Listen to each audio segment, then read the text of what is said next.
त्यांनाही खूप सारं मन मारून जगावं लागतं. पण आपला नाही का आता बायकांना खूप खूप जास्त स्ट्रगल करावं लागतं, खूप गोष्टींना सफर करायला लागतं. हेल्थ असेल, परत सगळ्यांची जरी वर्किंग वुमन असेल तर घरच्यांच्याही काही अपेक्षा असतात की बाबा तिने करायला पाहिजे, करायला पाहिजे. कुणाच्या मी तर सांगते ना, मला ना कुणाचं आतापर्यंत हे जसं जॉब करते ना, त्यांना पुन्हा रिलेटिव्हच्या कॉन्टॅक्टमध्ये आहे ना, कुणाच्या घरी माझं जाणं येणं होतं ना, काहीच नाही. कारण की ते दररोजच्या कामांनी वेळच नाही भेटत कुणाशी कॉन्टॅक्ट करायला, त्यांच्या घरी जायला, बोलायला, करायला. तर मी कुणाचं लग्न अटेंड करत नाही, कुठे कार्यक्रमाला जात नाही. कारण की 2 दिवसाच्या सुट्टीमध्ये असं वाटतं तेवढीच खूप जास्त दगदग होते. हां, खूप जवळचं असेल बाबा आपल्या घरातलं वगैरे तर त्यावेळेस जाणं गरजेचं होते.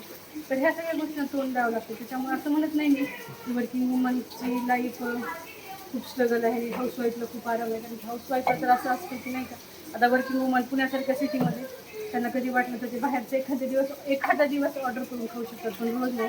आणि की त्यांच्या खिशाला परवडणारही नसतं. कारण की जरी जॉब असेल ना तरी EMI भरपूर असतात आपल्याकडं. EMIला काही कमी नसतं. तर माझं तेच म्हणणं आहे की कुणीच म्हणजे कुणाच्या कामाला किंवा कुणाच्या कष्टाला असं गृहीत धरू नका.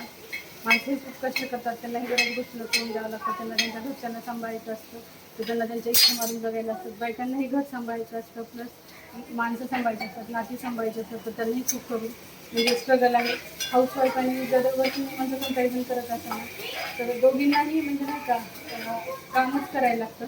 पण हाऊसवाईफचं कसं आहे की तिला घर सांभाळून हे करायला लागतं. पण वर्किंग वुमनचं कसं त्यांना घरी सांभाळायचं आहे, ऑफिसही सांभाळायचं आणि बाकीच्या गोष्टी सांभाळायच्या, मुलांचं मन सांभाळायचं, नातेवाईकांचं मन सांभाळायचं, सगळ्या गोष्टींचं.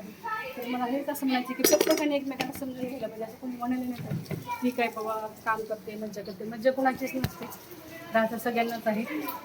ठीक आहे, आता आज मला निघायचं ऑफिसला, तर मी जसं की रोज दाखवते माझ्या मुलांना डाळ भात, जसं की आपल्या महाराष्ट्रीयन घरात कंपल्सरी बनते. तर इथलं मूग डाळ, तूर डाळ आणि एक चम्मच उडीद डाळ टाकते मी. कारण की मुलांना असं उडीद डाळ तर खाणं रोज होत नाही, तर इडलीच्या वेळेस आपण कधीतरी यूज करतो. तर त्यामुळं मग मी प्लेन प्लेन डाळ बनवते. ही आमच्या गावच्या गावठी डाळी आहे, तर ह्याची टेस्ट खूप छान येते. कारण की मी कधी टिफिनमध्ये वगैरे डाळ वगैरे घेऊन जाते ना, तर खूप जण म्हणतात की डाळ खूप टेस्टी लागते. सिम्पल तर असं बटाटा गेलं मी काहीच नाही बोलत नाही, तर डाळ बघा म्हणजे असे दिसण्यात नाही काही फरक कळणार आपल्याला, पण चवीला खूप. आणि माझं स्वयंपाकाचं मॅनेजमेंट बघा, माझ्या छोट्या मुलाला भेंडी कंपल्सरी लागते, तर मी एवढीशीच भेंडी करत आहे. आता इकडे मला गवारची भाजी करायची आहे, तर गवारच्या भाजीसाठी मी आपला गावरान मसाला, कांदा, टोमॅटो, लसूण अद्रकची पेस्ट थोडीशी टाकून परतत आहे.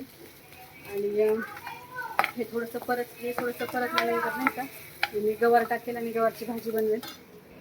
आज गुरुवार आहे, पूजा वगैरे सगळं झालेलं आहे. माझी मुलं आज लवकर उठलेली आहेत, रेडी आहेत. घर पण आज स्वच्छ आवरले, ऑफिससाठी ड्रेस वगैरे सगळं काढून ठेवलेलं आहे मी. बघा आज घरामध्ये माझं घर नेहमी म्हणजे नाही का राडा असतो, पण क्लीन असतं राडा. कारण की आता मुलं म्हणल्यानंतर तर सामान 1 BHK मध्ये ॲडजस्ट करायचं सगळं. तर आज गुरुवार आहे, स्वामी समर्थाची पूजा वगैरे झालेली. फुलं आणून ठेवत असते मी, आमच्या गावाकडनं माल आलेला आहे बघा, तो बघू शकता तुम्ही. गहू, ज्वारीची पोती, बाजरीची पोती. तर ते हे करायचे. कांदेही आमच्या गावाकडचे असतात, तर खूप सारे कांदे तिथं ठेवायला जागा नाही म्हणून खूप जास्त ॲडजस्ट करायला लागते. हे आमचं असं स्टोरेज कपाट आहे 1 BHK मध्ये, जिथं आपण सामान नाही कशा पद्धतीने मॅनेज करतो. तर हे आमचं स्टोरेज कपाट आहे, इथं ठेवलेले आहे. कांदे खूप सारे खराब होतात कारण की त्यांना हवा लागत नाही, तर मग मी कधी दार उघडं ठेवते. चला आता स्वयंपाक होईल माझा. अर्धा तासात मुलांचं आवरून मला ऑफिसला निघायचं. कारण की मी ऑफिसला निघायची म्हणजे ना मुलांना खूप कन्व्हिन्स करायला लागतं. त्यांना सुट्ट्या आहेत, त्यांना असं वाटतं की आईने आपल्यासोबत वेळ स्पेंड करा, पण काय नाही होत. बाकी तुम्ही कसं मॅनेज करता नक्की मला सांगा, आणि माझं आवरून घेईल. आज मी तुम्हाला माझी म्हणजे ऑफिसमधली पण आणि ऑफिसमधनं आल्यानंतरची पण रुटीन शेअर करणार आहे. कारण की काल तो व्हिडिओ बघितल्यापासून मला असं वाटतं की आपण थोडंसं दाखवायला पाहिजे की वर्किंग वुमनला आपण किती स्ट्रगल आहे. मला आता मी 11ला ऑफिसला जाईल, तर मला तिथून निघायला 8-8:15 वाजतील. घरी येईपर्यंत 9. अक्षरशः मला हात धुवायला पण वेळ नाही दिली. नाही का, लगेच स्वयंपाकाला सुरुवात करायलाच लागते. कारण की मुलांना भूक लागलेले असतात. ते 5-6 वाजता काहीतरी भेळ वगैरे करून खातात. मी गुळ आणि चिंचेचं पाणी फ्रीजमध्ये बनवून ठेवते आणि शेव बाहेर आणते. मी भेळ वगैरे करून खातात, किंवा मग कधी बटाट्याचे स्लाईस वगैरे मी कापून ठेवते. फक्त मग माझे हसबंड त्यांना परतून देते. माझ्या हसबंडला स्वयंपाक येत नाही, त्यांच्यावरती कधी कधी चिडचिड होते माझी. की असं वाटतं आल्यानंतर कधीतरी नाही का आपल्याला आई ताट भेटायला पाहिजे. पण तसं बघायला गेलं तर त्यांनाही भरपूर मॅनेज करायला लागतं. मुलं दिवसभर सांभाळणं खूप सोपी गोष्ट नाही आहे. बायकांना जमतं पण पुरुषांना पण जमेलच असं काही नाही. पण ते मॅनेज करतात छान पद्धतीने दिवसभर मुलांना, म्हणजे खाऊ पिऊ घालणं, त्यांचं बघणं, झोपी घालणं, त्यांना वाटलं असतं गार्डनमध्ये घेऊन जाणं, म्हणजे त्यांचं वर्क फ्रॉम होम असतं तर त्यांना मॅनेज होतं. तर अशा प्रकारे आता माझा स्वयंपाकाचं सगळं झालेलं आहे. ऑफिसलाही तयार होत आहे. वरण झालं, भेंडी झाली, गवार परतत आहे छानपैकी. चालते आता मी आवरते आणि तुम्हाला संध्याकाळची माझी रुटीन शेअर करते. थँक्यू.